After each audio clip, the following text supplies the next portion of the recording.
주안의 만나 12월 2일 토요일 묵상을 함께 나오도록 하겠습니다. 오늘 말씀은 욥기 27장 1절에서 23절까지의 말씀으로요, 욥의 무죄함과 악인의 결말이라고 한 제목으로 함께 묵상을 나오도록 하겠습니다.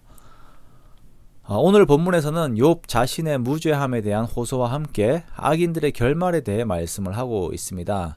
자, 여기에서 말하는 악인들은 그 범위가 이제 좁혀지고 있는데요, 욥을 괴롭게 하는 그의 친구들이 이제 악인이자 원수들이 되고 있습니다. 욥을 정죄하는 친구들의 주장에서, 그 주장 앞에서 욥의 태도는 아주 단호합니다. 5절 말씀에 보면, 나는 결코 너희를 옳다 하지 아니하겠고 내가 죽기 전에는 나의 온전함을 버리지 아니할 것이다 라고 그의 태도를 고수하죠. 욥은 자신이 걸어온 길에서 불의한 거짓을 말한 적이 없고 사실이 아닌 것을 입 밖에 낸 적도 없다라고 말합니다. 그러면서 앞으로도 그러한 자신의 태도를 고수할 것을 말하지요. 고난과 불의함 속에서도 의로움을 고수하는 것은 결코 쉬운 일이 아닙니다. 그러나 여기에서도 욥은 하나님을 바라보고 있어요. 욥에게 있어서 지금 하나님은 자신을 버린 하나님이시고 그의 영혼을 괴롭게 하신 하나님이십니다. 그러나 욥은 하나님께서 자신에게 그렇게 하셨다고 하더라도 끝까지 하나님을 의지하고 붙들고 있습니다. 자, 하나님을 의지한다라고 하는 것은 그냥 말로만 그렇게 하는 것이 아니라 삶의 방식 자체가 하나님께서 원하시는 거룩함으로 채워져 있음을 의미하는 것입니다. 다시 말씀드릴게요. 내가 하나님을 의지한다라고 하는 것이 내 말로만 그렇게 고백하는 것이 아니라 내가 삶의 방식 자체가 하나님의 말씀을 따라서 하나님께서 원하시는 거룩함으로 그 방법과 그 방향으로 계속 나아가고 채워져 있음을 의미하는 것이에요. 삶이 그렇게 된다라는 것입니다. 이해가 가지 않는 하나님이시지만 나보다 높으신 내가 의지할 분이시다라고 고백하면서 내 삶을 하나님의 말씀 앞에 계속 낮추어 버리는 것입니다. 이렇게 욥은 하나님을 향하고 있습니다만 그의 친구들은 하나님을 향하고 있지 않지요.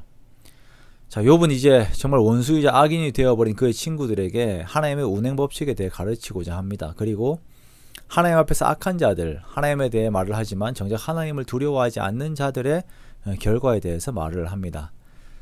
욥의 친구들은 욥이 희망이 없다고 말을 해요. 그러나 정작 희망이 없는 것은 걱정해주는 척하면서 욥을 정죄하고 괴롭히고 있는 그 친구들입니다. 이제 욥이 오히려 이들을 걱정해야 하는 처지가 되어버렸어요.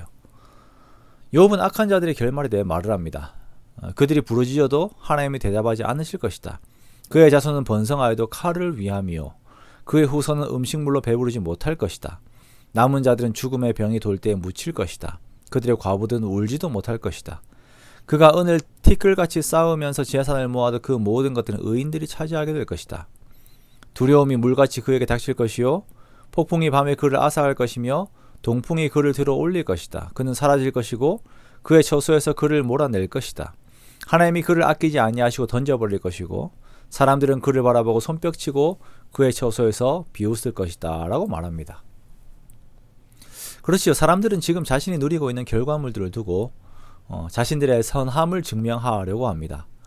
내가 선하기 때문에 이만한 것들을 누린다 라고 이렇게 이야기를 하려고 하죠. 하지만 욥은 악인들도 그러한 것들을 잠시 누릴 때가 있고 욥의 친구들 역시 잠시 이러한 것들을 누린다고 해서 그들이 선한 것은 아니라 라고 하는 것을 말하는 것입니다.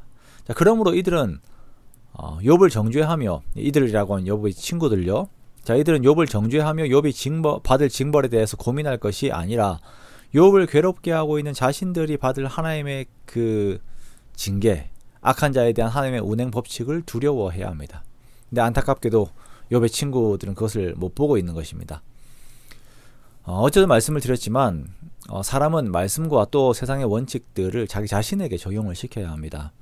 자, 이러한 것들을 남을 정죄하는 데 사용해서는 안 됩니다. 나를 돌아보고 하나님 앞에서 나를 비추어 볼 때에 그때 우리는 더욱 온전함의 모습을 갖추게 되는 것입니다. 자, 우리가 주일을 준비하면서 지난 한 주 나의 모습들을 하나님 앞에 비추어 보기 원해요.